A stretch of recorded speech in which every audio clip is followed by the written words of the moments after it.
Bismillahirrahmanirrahim. Assalamualaikum warahmatullahi wabarakatuh. Waalaikumsalam warahmatullahi wabarakatuh.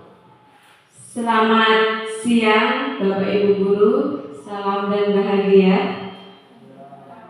Yang terhormat Bapak Kepala SMPN 14 Bengkulu Utara, yang saya hormati Bapak dan Ibu Guru hebat SMPN 14 Bengkulu Utara.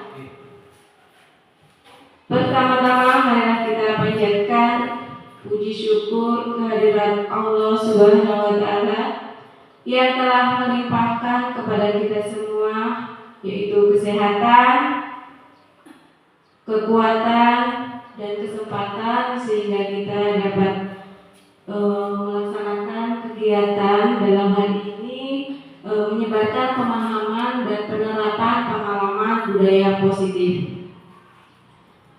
Salawat teriring salam marilah kita sanjungkan, kita aturkan kehabibaan junjungan kita Nabi Agung Muhammad Sallallahu Alaihi Wasallam, karena beliaulah satu-satunya Nabi yang kita harapkan syafaatnya di yaumil akhir nanti. Amin, Allahumma amin. Bapak Ibu Guru hebat, perkenalkan di sini saya Ibu Anjani Paranita, calon guru penggerak angkatan 11 Kabupaten Bengkulu Utara. Bapak Ibu Guru, terima kasih atas waktunya, atas kesempatannya yang sudah meluangkan waktunya untuk dapat mengikuti kegiatan pada hari ini, yaitu tentang menyebarkan pemahaman dan penerapan pengalaman budaya positif. Mungkin sebelumnya sudah disampaikan oleh Bapak Ibu Guru CGP sebelumnya. Nah, pada kesempatan kali ini saya menyampaikan lagi. Semoga Bapak dan Ibu tidak bosan untuk mendengarkannya lagi. Oke, Bapak Ibu, sebelum kita memulai acara kegiatan kita pada hari ini, kita ice breaking dulu ya Bapak Ibu. Ice breakingnya, kalau saya bilang semangat pagi, Bapak Ibu bilang semangat luar biasa. SMPN 14 Bengkulu Utara is the best. Oke Bapak Ibu. Oke. Semangat pagi, luar biasa. SMPN 14 Bengkulu Utara is the best. Ya, mungkin saja ya Bapak Ibu, nanti ada speaking lagi. Oke. Mungkin dalam hal ini Bapak Ibu Guru pernah mendengar tentang budaya positif. Kalau dalam benak Bapak Ibu, kira-kira budaya positif itu apa? Mungkin ada yang bisa memberikan pendapatnya. Pak Rizky mungkin budaya positif itu apa Pak? Sebelumnya mungkin pernah mendengar dan kita di sekolah juga sudah melaksanakan tentang budaya positif itu. Apa Pak? Pak Zairman mungkin?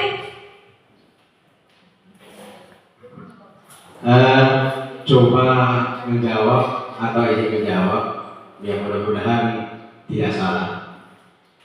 Kalau sepengetahuan saya, budaya itu adalah kebiasaan ya yang berlaku di suatu tempat ataupun berlaku di suatu lingkungan masyarakat, itu budaya. Nah, kalau positif artinya hal-hal yang baik. Artinya apa? Kalau budaya positif artinya sesuatu yang biasa dilakukan ya dengan hal-hal yang baik ya, ataupun suatu kegiatan ataupun sesuatu yang terbiasa atau suatu kebiasaan yang baik-baik kan? Itu intinya seperti itu. Ya mungkin bisa dijelaskan lebih lanjut lagi. Terima kasih Bapak. Jadi budaya positif itu kebiasaan yang baik yang sering kita lakukan. Jadi di sekolah kebiasaan-kebiasaan yang sering kita lakukan, misalnya anak-anak itu membiasakan 5S. Nah, itu salah satunya pembiasaan yang kita sering lakukan. Apa itu Bapak Ibu 5S? Oh, silakan Bu Ayu.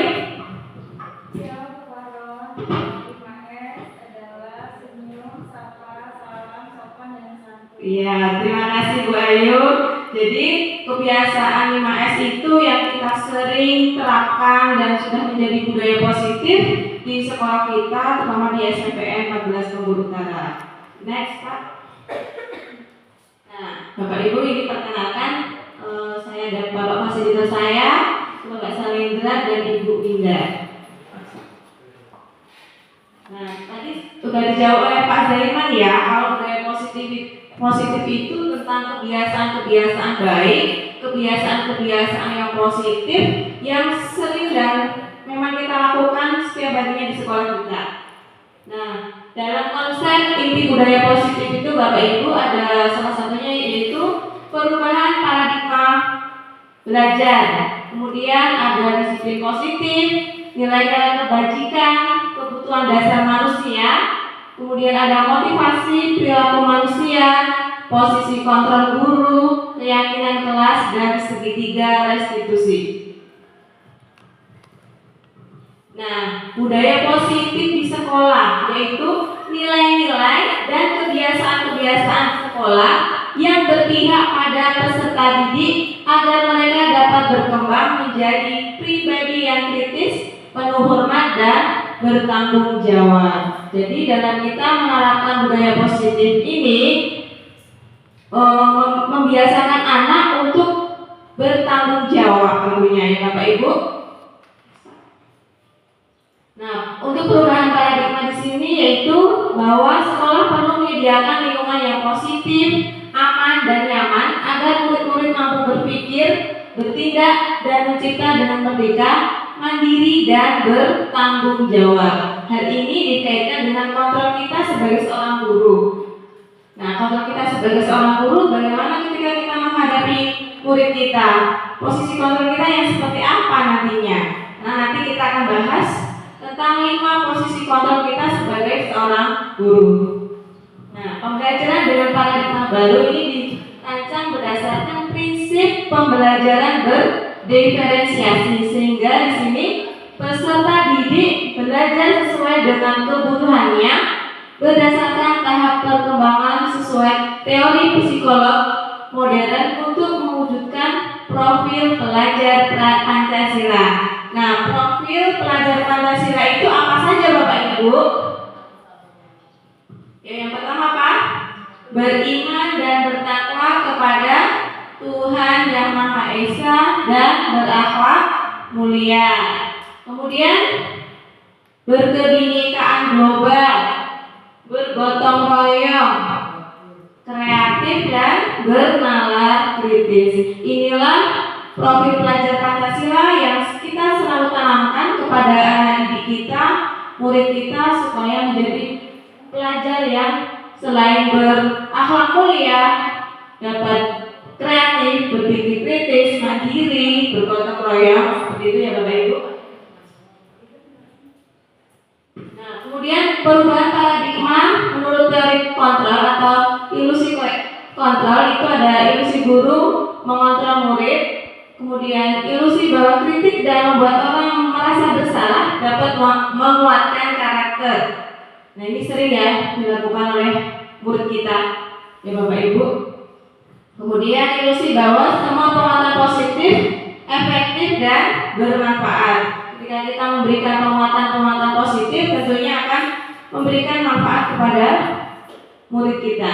Ilusi bahwa seorang dewasa memiliki hak untuk memaksa. Pernah tidak Bapak Ibu, kita sebagai seorang guru memaksa murid kita, kamu harus seperti ini, kamu harus seperti itu. Pernah nggak? Pernah tidak Bapak Ibu? Kadang-kadang ya Bapak Ibu, kadang-kadang. Tapi semoga nanti hal tersebut tidak kita lakukan lagi. Nah seperti ini Bapak Ibu, perubahan paradigma, stimulus respon dan dari kontrol. Jadi kita mencoba mengubah orang pandangan sama dengan kita. Nah, teori kontrol yang kita terapkan, kita berusaha memahami pandangan orang tentang dunia. Jadi ketika kita mencoba untuk mengubah orang lain, kita sebagai orang dapat memahami pandangan orang tersebut, bukan hanya sekedar memaksa. Perilaku buruk dilihat sebagai suatu kesalahan. Semua perilaku itu mempunyai tujuan. Jadi setiap kesalahan yang kita lakukan itu tentunya ada tujuannya. Jadi teori kontrol yang kita terapkan yaitu perilaku itu memiliki tujuan. Orang lain bisa mengontrol saya, hanya Anda yang bisa mengontrol diri Anda. Jadi kita dapat mengontrol diri kita seperti apa? Bapak Ibu, pemaksaan ada pada saat bujukan gagal. Di situ adanya kolaborasi dan konsensus menciptakan pilihan-pilihan baru. Selanjutnya, model berpikir menang atau kalah. Model berpikir menang-menang. Jadi teori kontrol yang kita terapkan yaitu model berpikir menang-menang. Nah, ini Bapak Ibu, tadi kita sudah membahas tentang budaya positif. Nah, ada disiplin positif. Nah, kalau menurut Bapak Ibu, ketika kita mendengar kata disiplin, di dalam benak Bapak Ibu apa yang terlintas? Udah ini mungkin? Disiplin. Tepat waktu kita ya. Ketepatan waktu. Pak Ocha mungkin? Disiplin. Positif. Disiplin yang memiliki dampak positif. Ya, disiplin yang lebih ke positif. Tapi kadang kita mendengar disiplin itu lebih ke hukuman ya Bapak Ibu, ke tata tertib. Anak-anak harus datang tepat waktu. Kalau tidak tepat waktu nanti dihukum atau mungkin dijemur misalnya seperti itu. Nah, di sini disiplin yang berarti di sini mengacu tanggung jawab terhadap apa yang dilakukan berdasarkan nilai-nilai yang diyakini. Disiplin positif merupakan salah satu cara penerapan disiplin yang bertujuan untuk menumbuhkan kesadaran serta memperdayakan peserta didik tanpa imbalan, penghargaan atau reward, ancaman ataupun hukuman. Nah, pernah tidak Bapak Ibu, murid kita terkadang datang tepat waktu supaya tidak dihukum? Pasti pernah ya, seperti itu. Mengerjakan tugas supaya dapat hadiah dari Bapak Ibu guru. Nah, jadi dengan adanya disiplin positif tersebut, kita harus dapat menyadarkan murid kita supaya apa? Supaya tanpa adanya imbalan. Jadi mereka sadar, oh ini merupakan tanggung jawab saya. Tanpa adanya penghargaan, tanpa adanya ancaman atau hukuman, saya harus tetap melaksanakan. Misalnya datang tepat waktu ke sekolah, jam 7 harus ke sekolah. Jadi bukan karena takut hukuman, tetapi sudah merupakan tanggung jawab. Ya, kalau kita dapat sadar akan tanggung jawab kita, tentunya disiplin itu bukan karena hal-hal yang lainnya.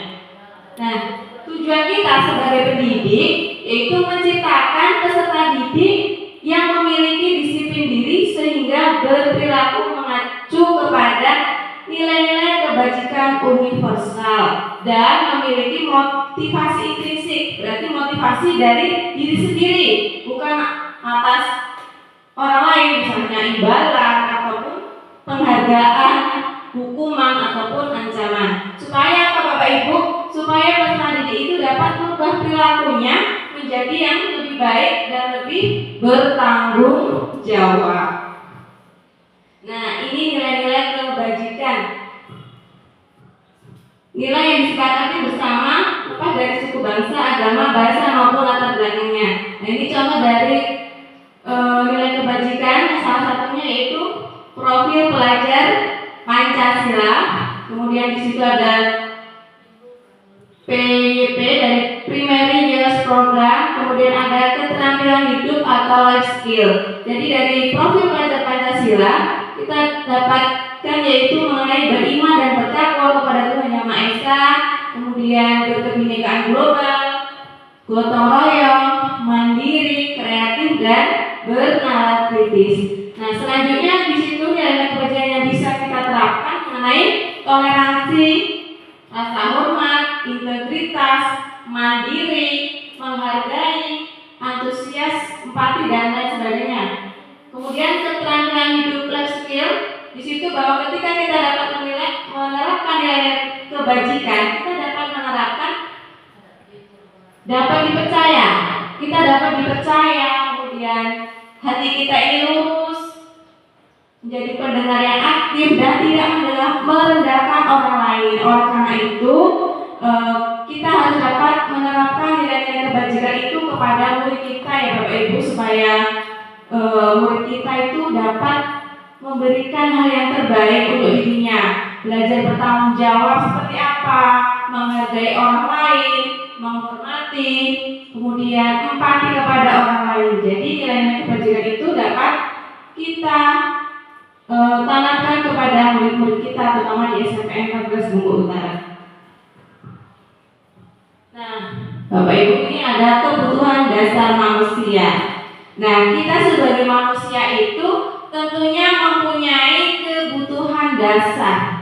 Kira-kira Bapak Ibu punya nggak kebutuhan dasar dalam diri Bapak Ibu? Tentunya pasti punya ya. Punya. Kebutuhan dasar manusia itu adalah segala sesuatu yang kita lakukan untuk mendapatkan apa saja yang kita inginkan. Jadi ketika kita sebagai manusia, tentunya kita menginginkan sesuatu, dan sesuatu itu banyak sekali ya Bapak Ibu, entah itu kesenangan, kebebasan, ataupun kasih sayang. Nah, nanti kita lihat kebutuhan dasar manusia itu apa saja Bapak Ibu. Nah, kebutuhan dasar manusia. Nah, di ujung sana itu Bapak Ibu ada rumah. Kira-kira butuh nggak kita rumah itu Bapak Ibu? Butuh rumah.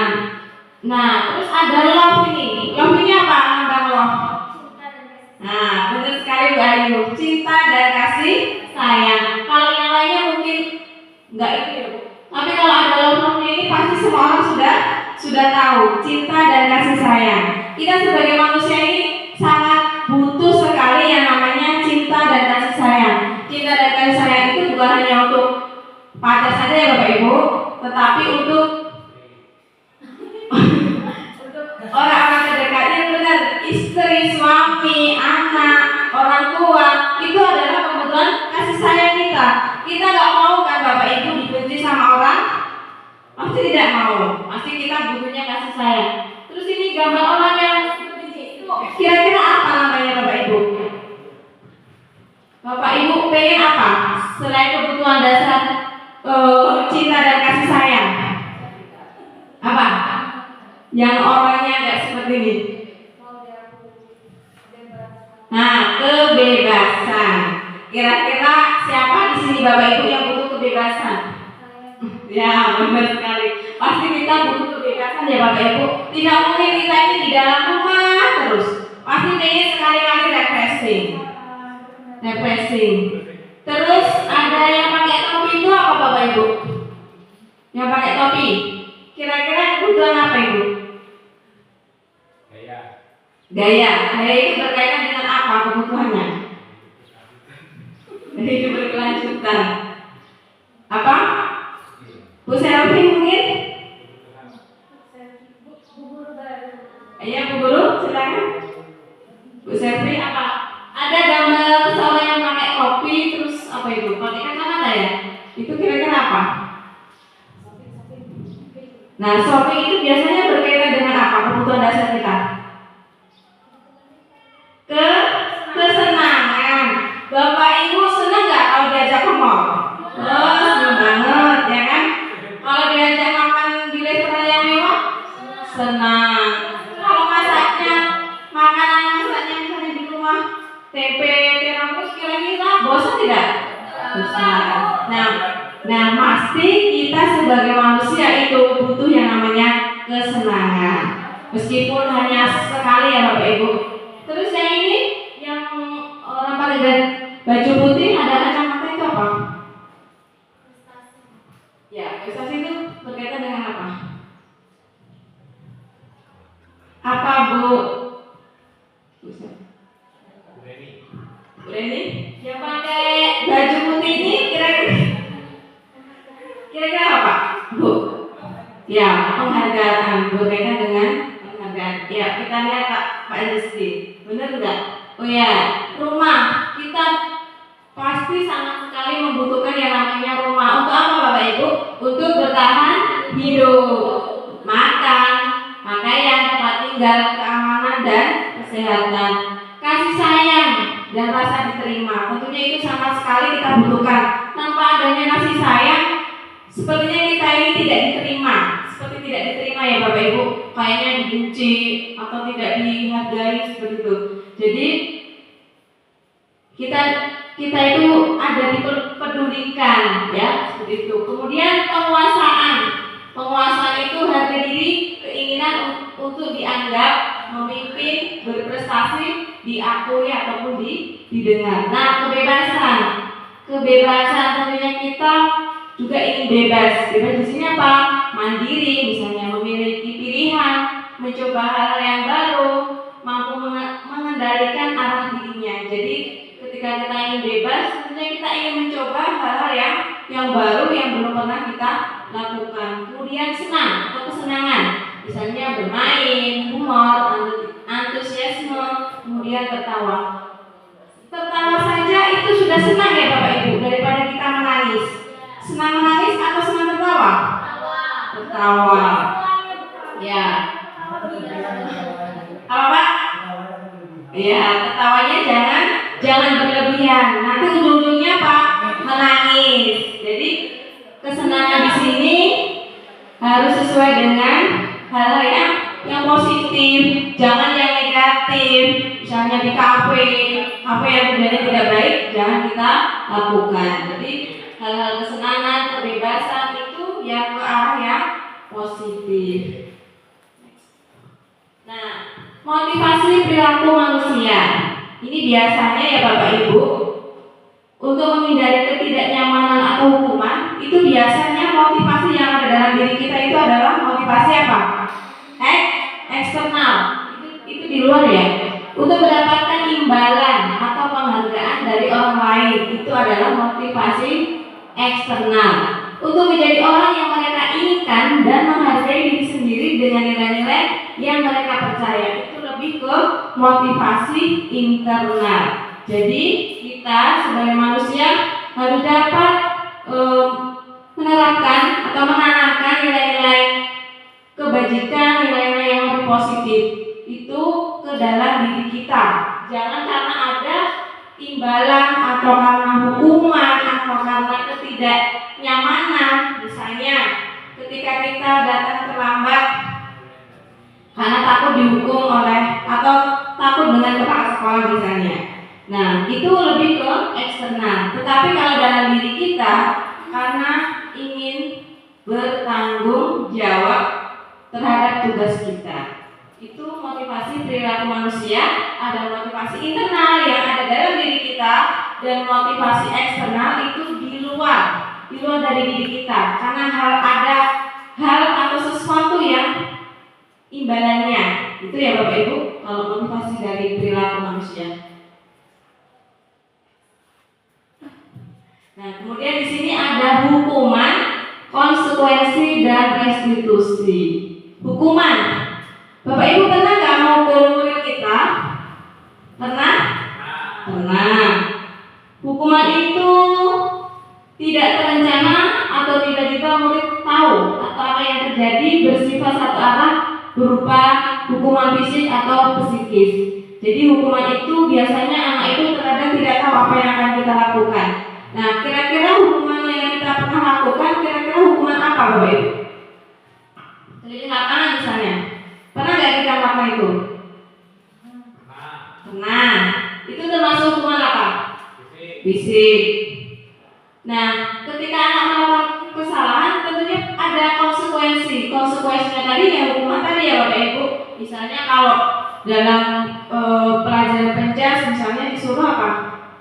Push up misalnya, ataupun sekojam karena mungkin tidak tepat waktu, ganti bajunya terlalu lama, jadi disuruh sekojam misalnya. Jadi konsekuensi itu terencana atau disepakati, peraturan murid tetap tidak dibuat tidak nyaman, sikap guru selalu memonitoring murid. Jadi ketika ada hal yang dilanggar oleh murid, tentunya adanya konsekuensi. Nah, dari hal tersebut adanya restitusi. Restitusi itu apa? Proses menciptakan kondisi bagi murid untuk memperbaiki kesalahan. Proses kolaboratif yang mengajarkan murid untuk mencari solusi sendiri. Jadi dari hukuman, kemudian konsekuensi yang kita berikan kepada anak, baru kita nanti akan menyelesaikannya ke dalam restitusi. Jadi permasalahan tidak langsung kepada anak itu kita memberikan hukuman secara langsung, tetapi kita menyelesaikannya dengan restitusi. Nah, ini Bapak Ibu, posisi kontrol seorang guru. Dari kelima posisi kontrol tersebut, kira-kira yang lebih mendasar kita sering lakukan yang mana Bapak Ibu? Posisi kontrol sebagai penghukum, teman, kemudian ada pembuat rasa bersalah, pemantau, kemudian manajer. Nah, dari posisi kontrol seorang guru tersebut yang sudah kita lakukan, posisi kontrol yang mana Bapak Ibu? Penghukum, Bu Aja. Nah, Bu Aja, posisi kontrol penghukum. Pak Oca?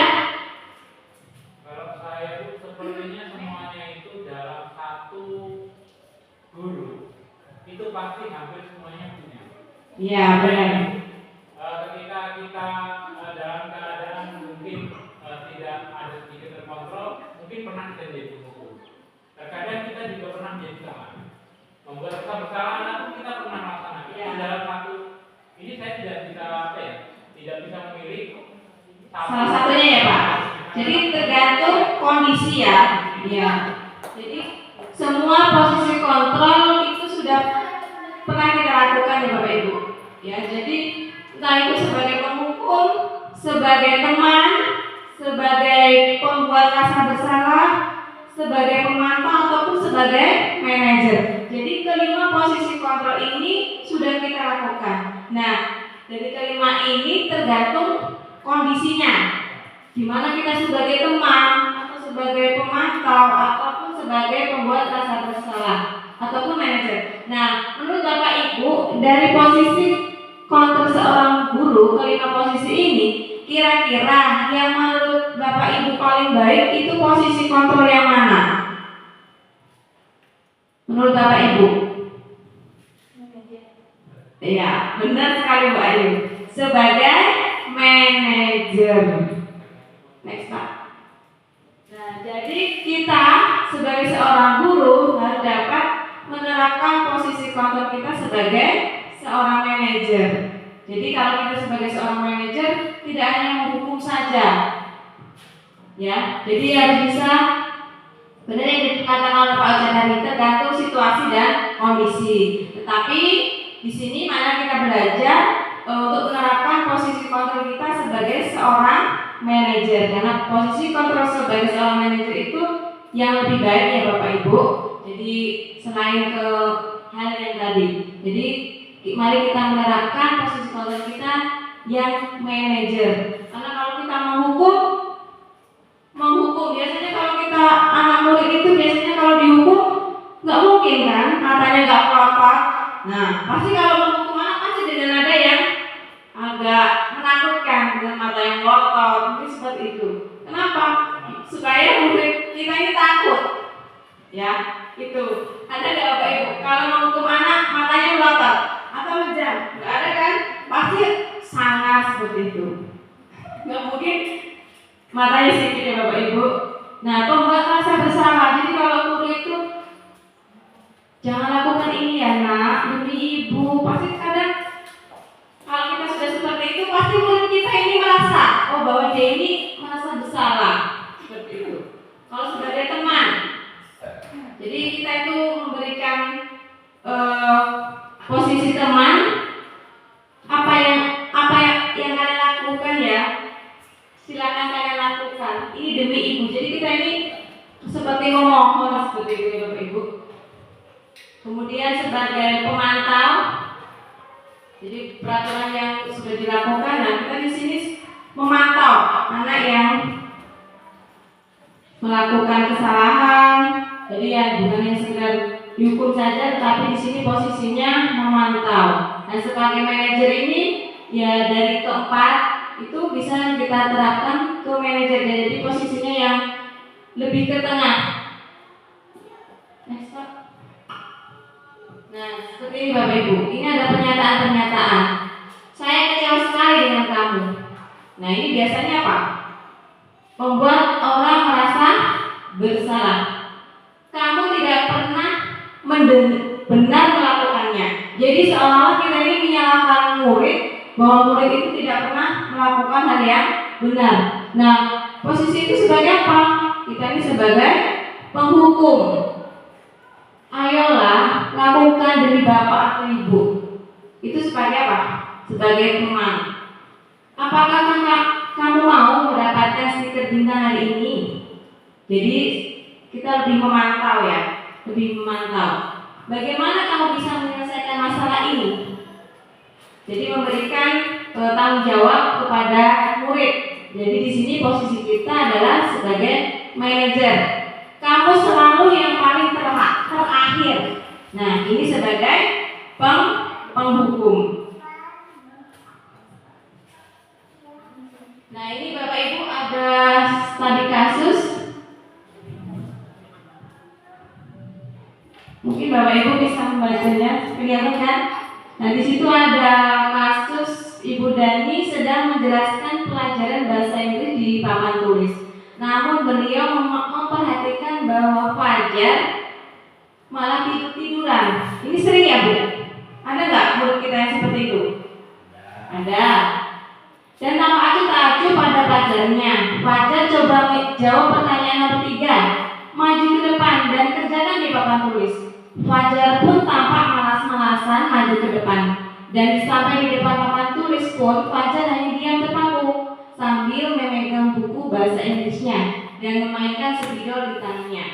Ayo Fajar, makanya jangan tidur-tiduran. Lain kali perhatikan. Sudah sana, duduk kembali. Kira-kira siapa yang bisa? Fajar pun kembali duduk di bangkunya. Hal ini sudah sering terjadi pada Fajar. Seperti tidak memperhatikan, acuh tak acuh, dan nilainya pun tidak terlalu baik untuk pelajaran bahasa Inggris. Pada saat ditegur oleh Bu Dani, Fajar hanya menjawab, tidak tahu Bu. Ibu Dani pun menjawab lirih, gimana kamu Fajar? Kamu tidak kasihan sama ibu ya? Ibu sudah capek-capek mengajarkanmu, tidak kasihan sama ibu. Dan Fajar pun diam membisu. Kira-kira posisi kontrol Ibu Dani ini sebagai posisi kontrol apa Bapak Ibu? Ada nggak murid kita di sini ketika bukunya menjelaskan atau menyuruh maju malah dia kadang malas-malasan atau ngantuk? Ada sebagian ya Bapak Ibu. Nah, kalau kita sebagai Ibu Dani, nah kira-kira posisi kontrol Bu Dani ini sebagai apa Bapak Ibu? Pak Zairman mungkin? Apa?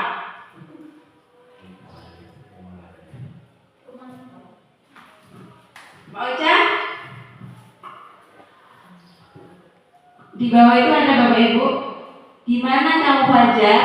Kamu tidak kasihan sama ibu ya? Ibu sudah capek-capek mengajarkan kamu. Tidak kasihan sama ibu. Dan Fajar pun dia membisu. Apa Bapak salah? Membuat rasa bersalah. Coba kita lihat Pak.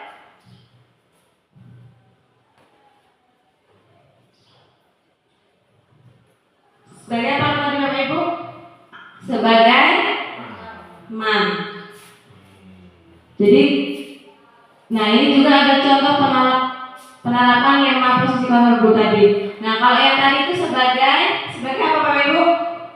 Mau membuat rasa bersalah. Nah ini juga ada contohnya. Ayo dong ikuti aturan sekolah. Tolong bantu Bapak Ibu ya sekali ini. Ya sudah tidak apa-apa. Lain kali jangan sampai membuat seperti ini lagi ya. Seperti posisi kontrolnya apa? Sebagai teman. Karena di situ kita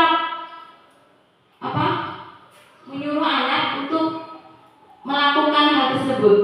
Nah kalau sebagai pemantau, kamu sudah melanggar peraturan sekolah. Kamu tahu konsekuensinya. Setelah upacara, beri atributnya ke koperasi dan jangan diulangi lagi. Ini posisinya sebagai pemantau. Karena hal yang sudah dilanggar, makanya sebagai murid itu mendapatkan konsekuensinya.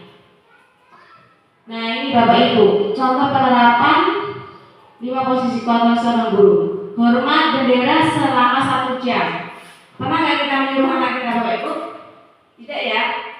Tidak. Jadi posisi kontrolnya apa di sini? Sebagai penghukum. Jadi ketika anak itu misalnya pas upacara tidak memperhatikan atau ribut, jadi kita menghukum dengan anak tersebut untuk hormat di depan tiang bendera itu selama 1 jam. Jadi posisi kontrol kita adalah sebagai penghukum. Berapa kali Bapak Ibu harus memberitahu kamu selalu saja mengecewakan Bapak Ibu. Nah, ini membuat rasa bersalah. Seperti contoh yang kasus tadi. Ya, next. Apakah kamu tahu kesalahanmu? Kira-kira bagaimana kamu memperbaiki kesalahanmu? Nah, ini posisi manajer. Jadi ketika anak atau murid kita melakukan kesalahan, jadi kita bukan langsung menghukum, tetapi kita meminta murid tersebut untuk memperbaiki kesalahan kita, menyelesaikan kesalahan tersebut. Jadi bukan langsung kita memberikan hukuman. Nah, selanjutnya yaitu keyakinan kelas.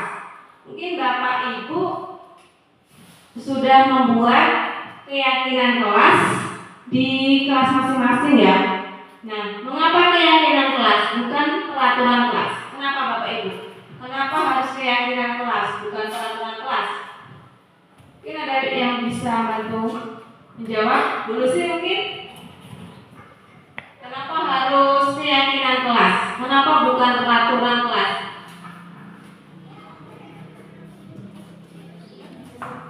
Iya. Mungkin Bu aja. Kenapa bukan peraturan? Kenapa kita harus membuat keyakinan kelas untuk murid-murid kita? Kalau peraturan bagaimana? Bu Ayu? Kenapa harus keyakinan kelas dan kenapa bukan peraturan kelas?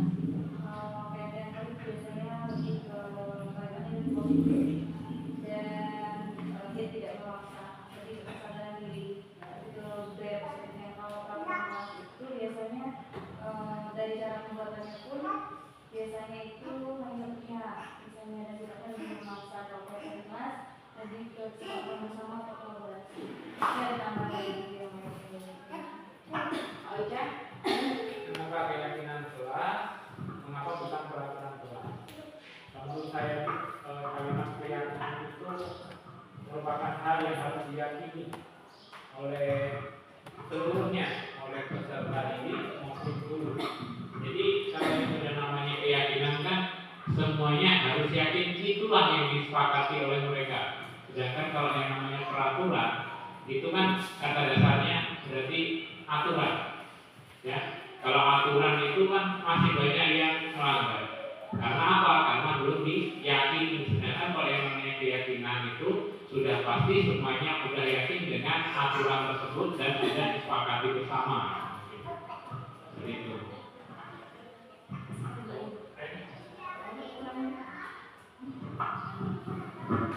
Oke, saya akan coba ulangi lagi Bu Maron. Mungkin kalau dari keyakinan kelas itu kan sebenarnya diawali dari kesepakatan kelas, dan kesepakatan kelas itu kan dalam cara pembuatannya biasanya kalau peraturan itu dasar pihak. Nah, kalau keyakinan kelas ini biasanya kolaborasi atas kesepakatan bersama. Dan benar disampaikan Pak Ocha tadi, dan keyakinan itu dibuat bersama-sama atas dasar keyakinannya masing-masing, dengan harapan kalau sudah berdasarkan keyakinan ya tidak ada pelanggaran seperti itu. Nah, kalau peraturan kelas yang tadi ada satu pihak yang membuat, misalnya entah itu dari sekolah atau dari guru secara pribadi tanpa melibatkan yang lain, baik itu guru maupun peserta didik. Dan sifatnya lebih kalau peraturan kelas lebih memaksa. Kalau keyakinan kelas ya atas dasar kesadaran masing-masing, karena memang sudah menyadari konsekuensinya seperti apa dengan membuat keyakinan kelas itu sendiri. Itu saja Bapak. Terima kasih.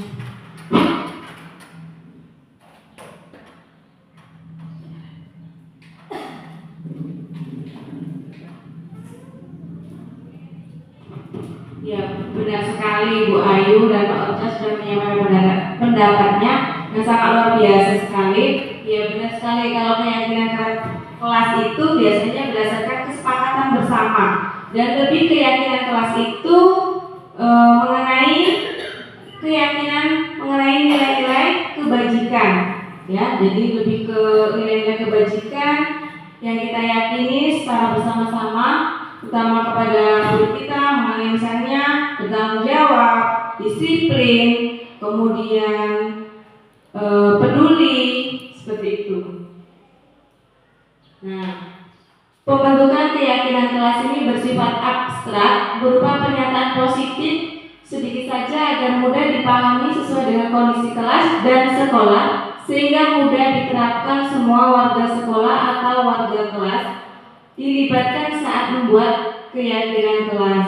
Jadi di sini ketika membuat keyakinan kelas, pernyataan-pernyataan yang kita gunakan yaitu pernyataan-pernyataan yang lebih positif. Jadi ketika kita membuat keyakinan kelas, tidak boleh menggunakan kalimat negatif. Misalnya, jangan datang terlambat. Jadi kata-kata jangan itu tidak boleh kita masukkan ketika kita membuat keyakinan kelas. Jadi lebih ke kalimat yang positif. Misalnya, datang tepat waktu, misalnya. Buanglah sampah pada tempatnya. Tidak boleh, jangan buang sampah sembarangan. Jadi kalimat-kalimat negatif itu harus kita hindari. Jadi kita lebih menggunakan kalimat-kalimat yang positif, menyangkut nilai-nilai kebajikan yang kita terapkan kepada anak murid kita, anak didik kita. Saya tanggung jawab tadi, kalau membuat sampah sembarangan, kira-kira anak tersebut bertanggung jawab tidak? Tentunya tidak ya Bapak Ibu. Karena apa? Karena membuat sampah sembarangan, nilai kebajikannya tentunya bukan bertanggung jawab, ya. Tuh, jadi kita ketika membuat keyakinan kelas harus memberikan dengan kalimat-kalimat yang lebih positif. Itu ya Bapak Ibu. Kemudian selanjutnya yaitu mengenai segitiga restitusi. Nah, segitiga restitusi ini biasanya berkaitan ketika kita menghadapi murid kita yang biasanya ada masalah, ya, murid kita punya masalah. Nah, kita sebagai seorang guru harus dapat menggunakan segitiga restitusi ini. Nah, apa itu segitiga restitusi? Suatu proses dialog yang dijalankan oleh guru agar dapat menghasilkan murid yang mandiri dan bertanggung jawab. Jadi, ketika murid kita membuat suatu kesalahan, jangan kita langsung menghukum murid kita tersebut, tetapi kita harus menyelesaikan dengan menggunakan segitiga restitusi. Yang pertama yaitu menstabilkan identitas. Yang kedua, validasi tindakan yang salah. Dan yang ketiga, menanyakan keyakinan kelas. Nah, di dalam segitiga restitusi tadi Bapak Ibu ada tahapan dalam segitiga restitusi. Yang pertama, menstabilkan identitas. Berdasarkan prinsip membuat kesalahan adalah bagian proses dari pembelajaran. Jadi ketika anak melakukan suatu kesalahan, itu bukan karena anak itu nakal ya Bapak Ibu, bukan anak melanggar peraturan, tetapi dari kesalahan tersebut adalah dari proses pembelajaran.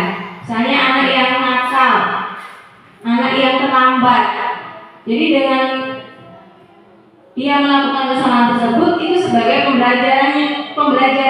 Nah, untuk kedepannya bagaimana anak tersebut supaya tidak datang terlambat.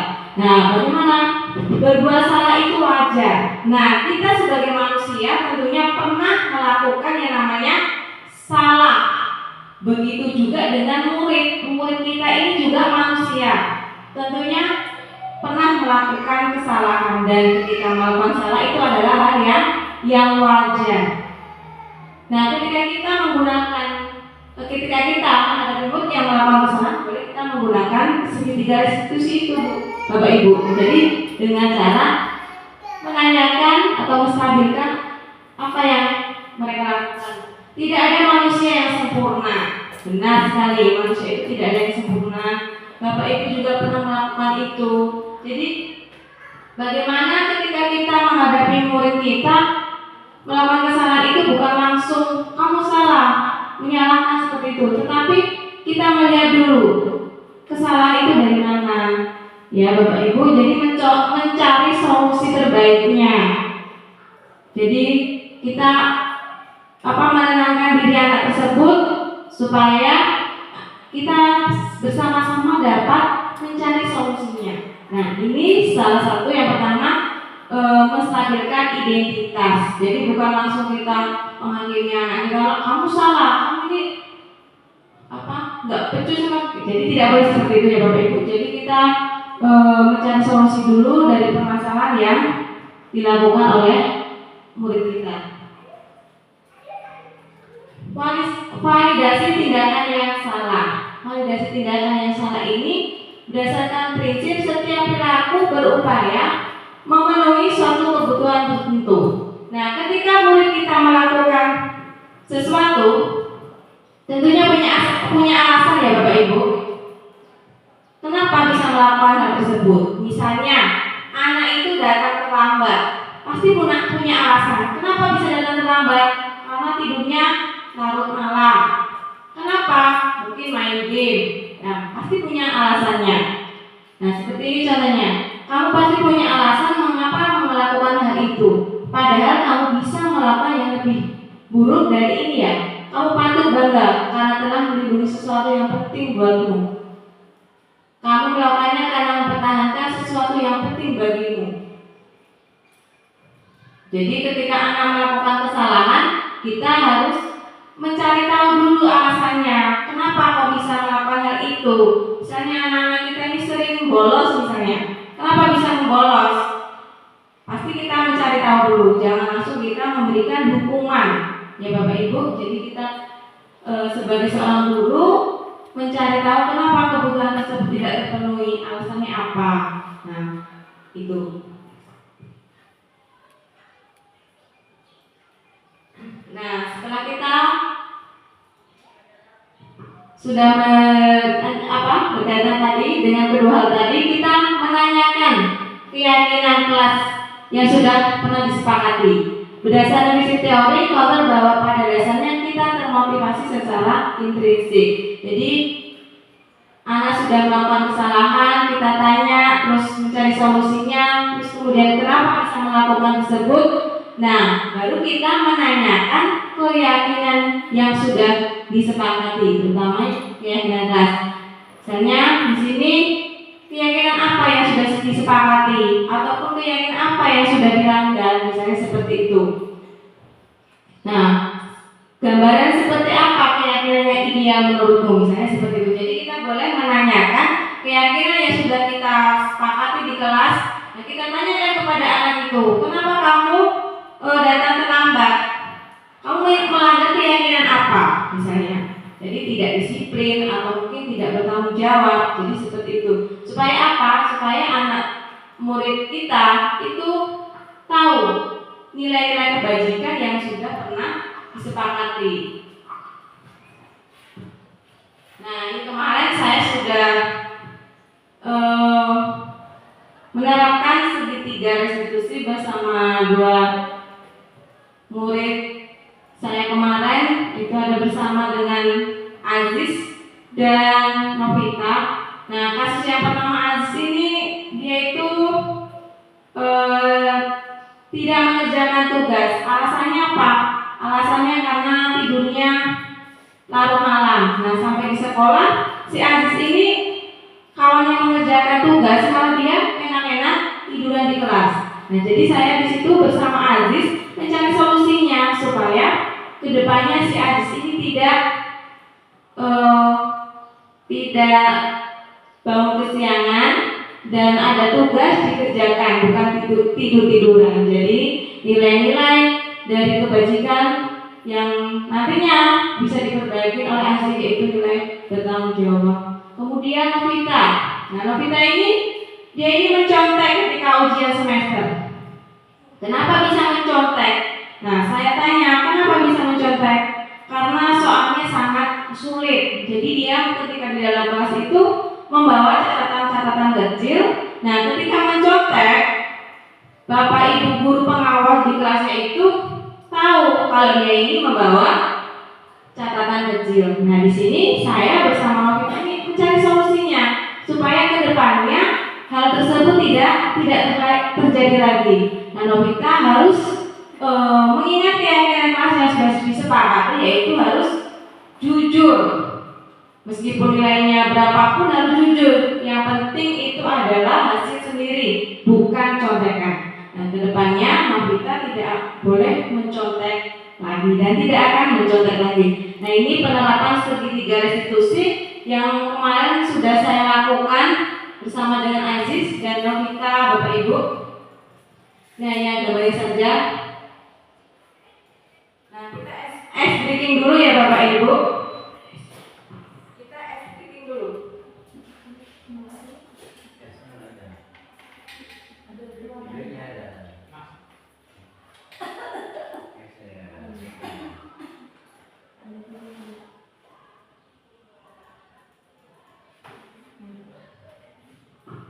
Nah, kita ice breaking dulu ya Bapak Ibu. Pasti sudah ngantuk, sudah lelah, karena sudah siang.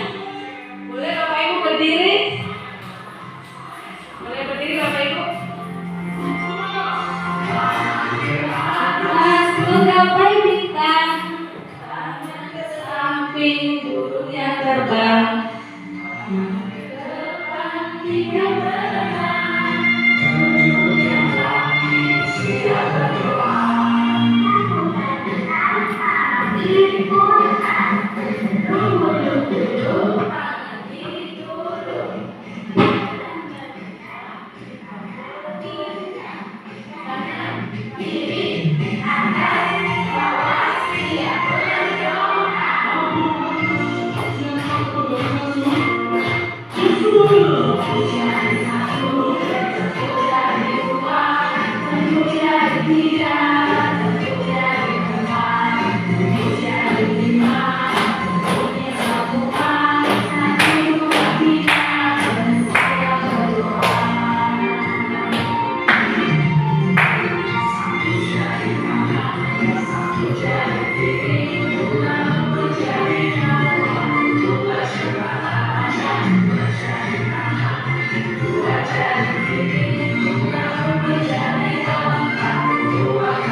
Tadi Bapak Ibu SBG-nya semoga masih semangat ya Bapak Ibu, meskipun sudah mulai ngantuk,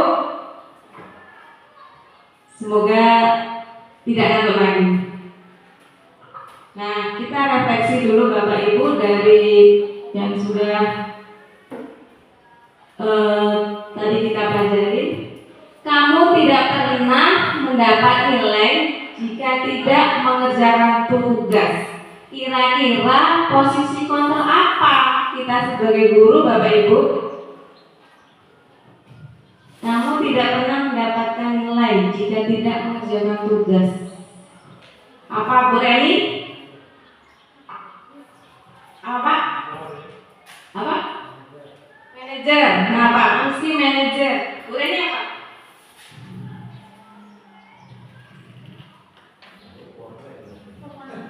Mantau.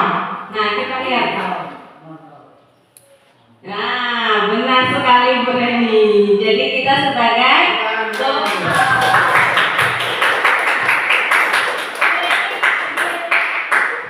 ayolah lakukan demi Bapak Ibu. Nah, posisi kontrol kita sebagai apa Pak Ocha? Oh iya, coba kita lihat. Nah, benar.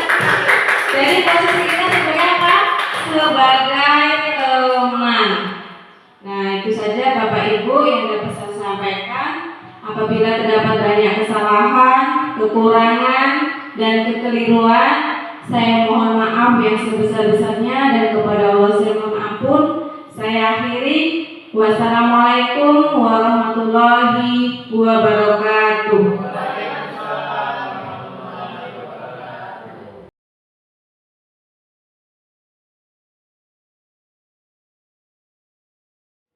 Assalamualaikum warahmatullahi wabarakatuh. Perkenalkan, nama saya Yulia Kristi Zaini, guru di SMPN 14 Bengkulu Utara. Saya juga merupakan guru penggerak angkatan 5 Kabupaten Bengkulu Utara. Baik, saya akan memberikan komentar dan pendapat saya terkait diseminasi yang sudah dilaksanakan oleh Bu Faron. Jadi saya mengulang kembali yang materi-materi dari guru penggerak yang sangat banyak sekali manfaat, dan menurut saya Ibu Faron orangnya luar biasa, perjuangannya juga sangat luar biasa, dan apa yang beliau sampaikan itu bisa menjadi inspirasi kami, rekan-rekan kami, dan tentunya demi kemajuan dari SMP 14 Bengkulu Utara. Harapan ke depan Ibu Faron bisa tetap menerapkan apa yang sudah didapat di sekolah kami. Mungkin itu saja yang dapat saya sampaikan, dan terima kasih. Wassalamualaikum warahmatullahi wabarakatuh.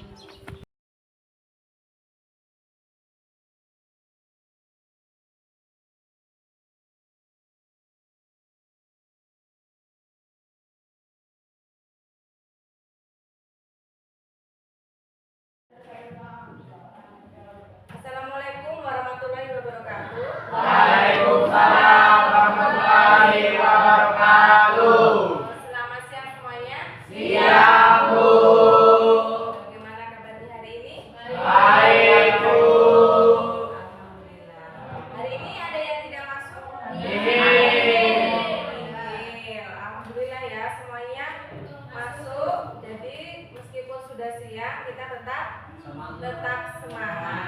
Ini yang paling penting, karena kalau tidak semangat, kita tentunya bermalas-malasan. Jadi kunci yang paling utama dalam belajar itu adalah semangat. Oke, baiklah, dalam kegiatan kita pada hari ini, kita akan membuat yang namanya keyakinan kelas. Keyakinan kelas. Pernah dengar? Belum. Belum pernah ya? Belum. Kalau peraturan? Nah. Tata tertib? Nah. Kesepakatan kelas pernah dengar? Nah. Jadi kalau dalam peraturan kalian sudah pernah dengar. Tata tertib, misalnya tata tertib itu apa? Berkaitan dengan apa? Ya, peraturan yang ada di sekolah yang sudah dibuat, dan kalian sebagai murid harus mematuhi tata tertib tersebut. Nah, kalau kesepakatan kelas bagaimana? Apa David, misalnya kesepakatan kelas itu? Itu contohnya ya, kesepakatan kelas itu biasanya kesepakatan yang dibuat secara bersama-sama, misalnya membuang sampah pada tempatnya gitu.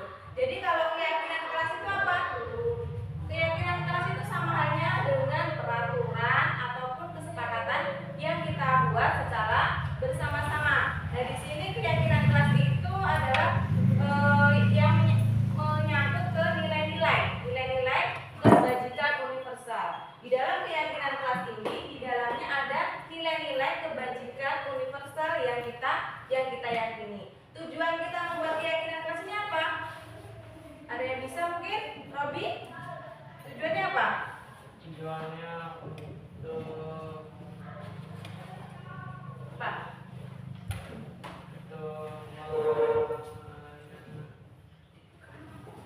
menerapkan budaya positif di sekolah misalnya.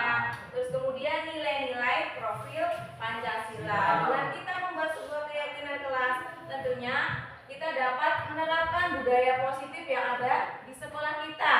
Nah, kalian dapat menerapkannya dengan nilai-nilai kebajikan yang kita yakini. Misalnya apa nilai-nilai kebajikan? Misalnya kalian bertanggung jawab, mandiri, apa lagi?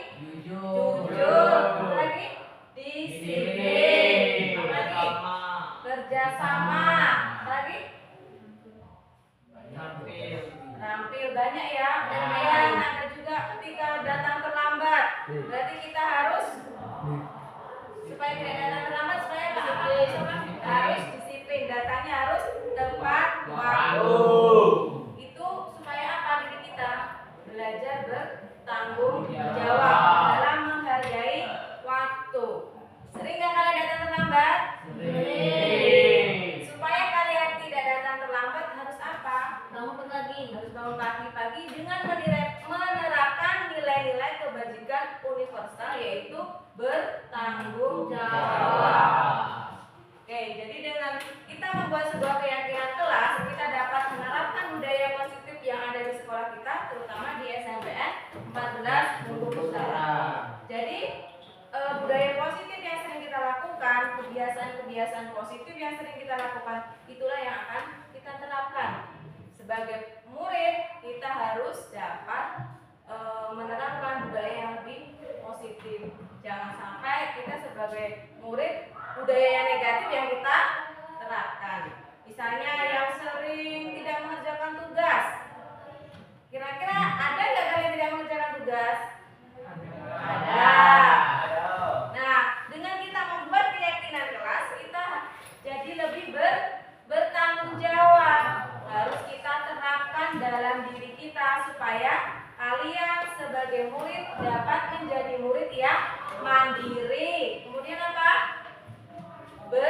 Bertanggung jawab. Karena kalau sekedar membuat keyakinan kelas, kalau kita tidak bisa menerapkan, sama saja. Jadi keyakinan kelas yang kita buat ini harus kita sepakati bersama-sama. Dan keyakinan kelas yang kita buat dengan menggunakan kalimat apa? Kalimat yang lebih positif dan mudah diingat. Nah, nanti Ibu akan membagikan stiker mat ini. Nah, silakan kalian buat keyakinan kelas apa sih yang kalian yakini. Nah, nanti kalian tuliskan di sini. Kemudian nanti satu persatu menempelkan keyakinan kelas di karton. Dari hasil keyakinan kelas ini, inilah keyakinan kelas yang kita sepakati. Nah, dari keyakinan kelas tersebut, kalian harus dapat menanamkan pada diri kalian mengenai nilai-nilai kebajikan universal yang kalian yakini. Seperti contohnya tadi, bertanggung jawab, jujur, disiplin.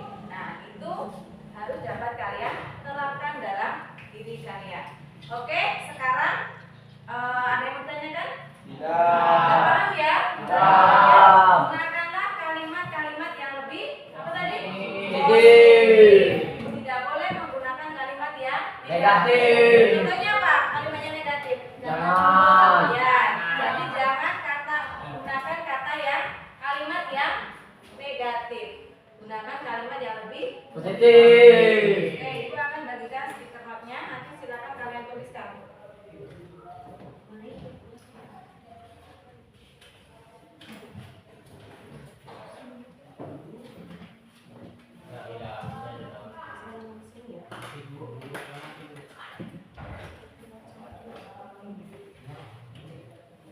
Ini nanti silakan kalian tuliskan keyakinan kelas yang sudah kalian buat. Terus nanti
Ayo silakan dituliskan.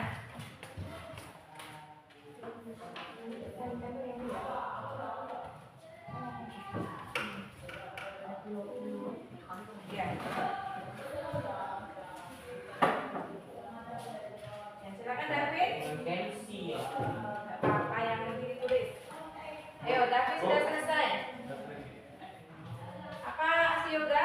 Satu lagi punya.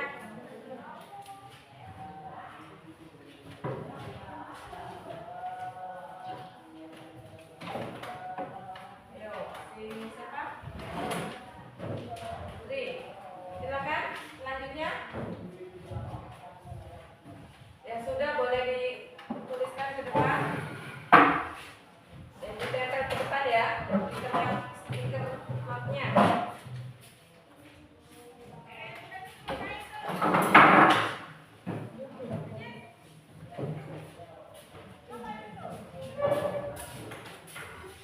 Ya Robi, silakan Robi. Ya Robi.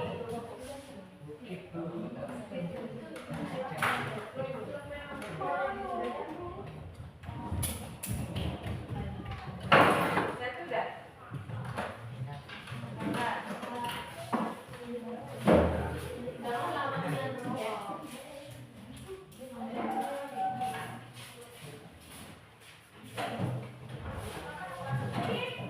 Bawah. Dan ini random.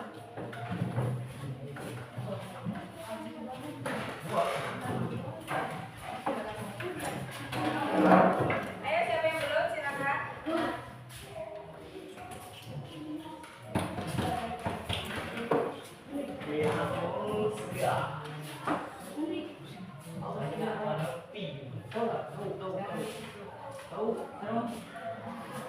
Sudah semua? Siapa lagi yang belum? Sudah semua ya.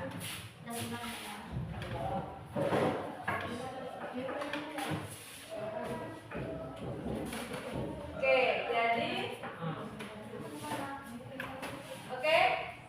Jadi kalian sudah menempelkan stiker note-nya mengenai keyakinan kelas. Ada berapa? Kalian di dalam kelas? 15 ya. Jadi 15 keyakinan yang menjadi apa? Keyakinan kelas kalian. Yang akan kalian yakini berdasarkan nilai-nilai kebajikan universal. Misalnya di sini bertutur kata dengan sopan. Kira-kira nilai apa yang dapat kita yakini? Apa? Sopan santun. Memakai kaos kaki dan sepatu. Beriman dan bertakwa. Jujur. Tanggung jawab. Beriman berarti Serius. buanglah sampah pada tempatnya. Tanggung jawab. Menghargai pendapat teman. Apa? Jujur. Menghormati. Hormati.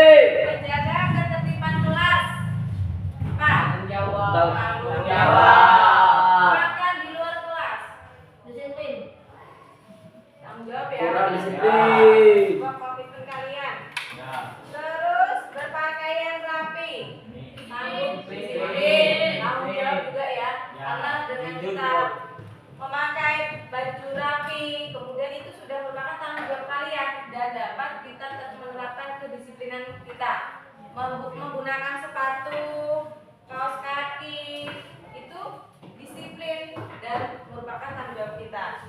Berdoa sebelum dan sesudah belajar. Apa tadi? Yang pertama Ibu? Religius. Ya, religius. Mengerjakan PR dan tugas tepat waktu. Ayo apa? Tanggung jawab. Izin keluar tidak lebih dari 3 kali. Disiplin. Disiplin ini tidak lebih dari 3 kali ya.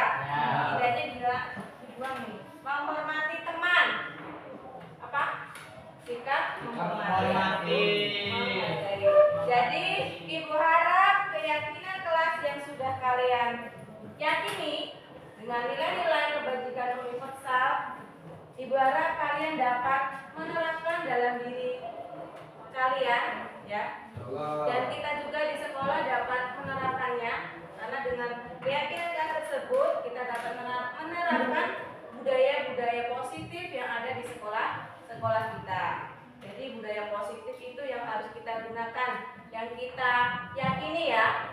Kalau yang negatif tidak usah digunakan. Silakan dengan keyakinan tersebut kalian dapat tanamkan dalam diri kalian supaya menjadi murid yang mandiri, kemudian bertanggung